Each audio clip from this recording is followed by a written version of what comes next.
ఋషులు చెప్పిన విధంగా మనం ఉగాది పండగను జరుపుకోవాలంటే ఏమేం కావాలి అనే విషయాన్ని ఒక్కసారి పరికించి చూద్దాం.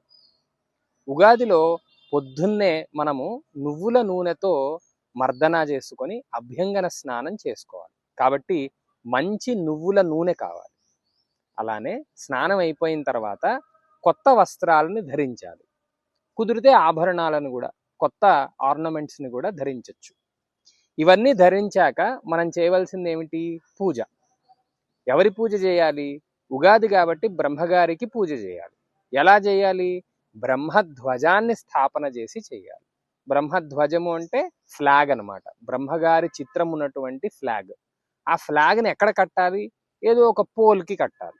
ఆ పోల్నే మనం సంస్కృతంలో ధ్వజస్తంభము అని అంటాం అన్నమాట. ధ్వజస్తంభానికి ఆ బ్రహ్మగారి ధ్వజాన్ని అనగా బ్రహ్మధ్వజాన్ని కట్టి మనం పూజించాలి. పూజ ఎలా చేయాలి? పూజని దవనము అనే ఒక ప్రత్యేకమైన సువాసనాభరితమైనటువంటి ఒక పత్రితో మనం చేయాలి. అలానే పూజ అయిన తర్వాత మనందరము కూడా మనకి చాలా ఇష్టమైనటువంటి ఉగాది పచ్చడిని నివేదించాలి. ఈ ఉగాది పచ్చడి దేంతో తయారు చేయాలి అనంటే అన్ని స్వచ్ఛమైనటువంటి వస్తువులనే మనం తీసుకోవాలి. కుదిరినంత వరకు ఆర్గానిక్ వస్తువులు తీసుకుంటే చాలా మంచిది. దానిలో ప్రధానమైనటువంటిది ఏమిటి అంటే నింబ కుసుమము అనగా వేప పువ్వు. వేప పువ్వు కుదరలేదనుకోండి, దొరకలేదనుకోండి, వేప చిగురు అనగా వేప ఆకు యొక్క లేత భాగాన్ని కూడా మనం వాడుకోవచ్చు. అలానే దానిలో పులుపు కోసం కావాలంటే చింతపండు వాడుకోవచ్చు. చింతపండుతో పాటు మామిడి ముక్కలు వేసుకోవచ్చు. ఇబ్బంది ఏం లేదు. అది వేయకూడదు అని ఎక్కడా చెప్పాల. అలానే దాంతో పాటుగా శర్కర అనగా బెల్లాన్ని కానీ ఆర్గానిక్ షుగర్ని కానీ వాడుకోవచ్చు. ఈ రకంగా చక్కగా మనం ఒక ఉగాది పచ్చడిని తయారు చేసుకొని అది ఆ దేవతలందరికీ కూడా, మన ఇష్ట దేవతలకి, మన కుల దేవతలకి, బ్రహ్మగారిని మనం ఆహ్వానం చేశాం కదా, వారందరికీ కూడా నివేదించి మనం ప్రసాదంగా స్వీకరించాలి. ఈ ఋషులు చెప్పినటువంటి ఉగాదిలో ఇంకొక ప్రధానమైనటువంటి అంశము ప్రపాదానము. ప్రప అంటే మట్టి కుండ లేదా మట్టి బాటిల్.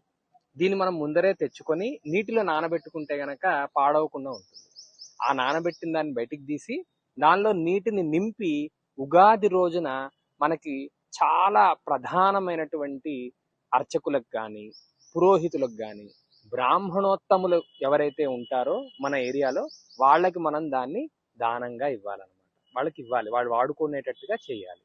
అలానే దీనిలో ఇంకొక ప్రధానమైనటువంటి అంశం ఏమిటంటే పంచాంగ శ్రవణము. పంచ అంగములు అంటే తిథి, వార, నక్షత్ర, కరణ, యోగ. ఇవి కాలానికి ప్రధానమైనటువంటి అంగాలు. వాటిని గురించి సరిగ్గా తెలుసుకొని ఈ సంవత్సరం అంతా కూడా మనకి ఎలా ఉంటుంది అనే విషయాన్ని మనం పంచాంగ శ్రవణం ద్వారా చేయొచ్చు.